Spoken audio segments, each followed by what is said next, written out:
اور ہم نے انسان کو کھنکھناتے سڑے ہوئے گارے سے پیدا کیا ہے، اور جنوں کو اس سے بھی پہلے بے دھوئیں کی آگ سے پیدا کیا تھا۔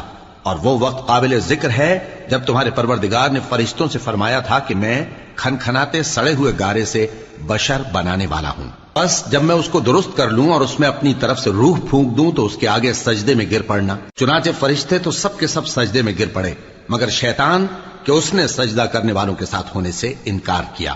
فرمایا اے ابلیس، تجھے کیا ہوا کہ تو سجدہ کرنے والوں میں شامل نہ ہوا؟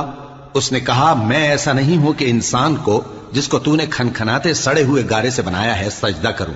فرمایا یہاں سے نکل جا کہ اب تو مردود ہے اور تجھ پر قیامت کے دن تک لعنت برسے گی۔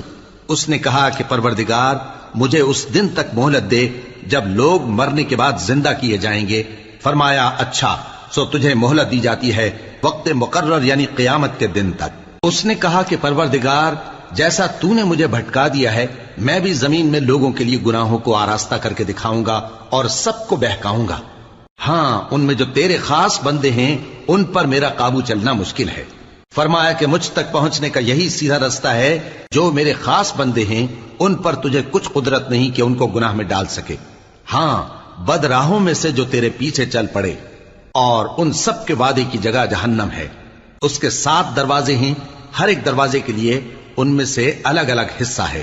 جو متقی ہیں وہ باغوں اور چشموں میں ہوں گے، ان سے کہا جائے گا کہ ان میں سلامتی اور امن و اطمینان سے داخل ہو جاؤ، اور ان کے دلوں میں جو کدورت ہوگی ہم اسے نکال دیں گے، گویا بھائی بھائی مسندوں پر ایک دوسرے کے سامنے بیٹھے ہوں، نہ ان کو وہاں کوئی تکلیف پہنچے گی اور نہ وہ وہاں سے نکالے جائیں گے۔ اے پیغمبر میرے بندوں کو بتا دو کہ میں بڑا بخشنے والا ہوں، بڑا مہربان ہوں، اور یہ کہ میرا عذاب بھی درد دینے والا عذاب ہے۔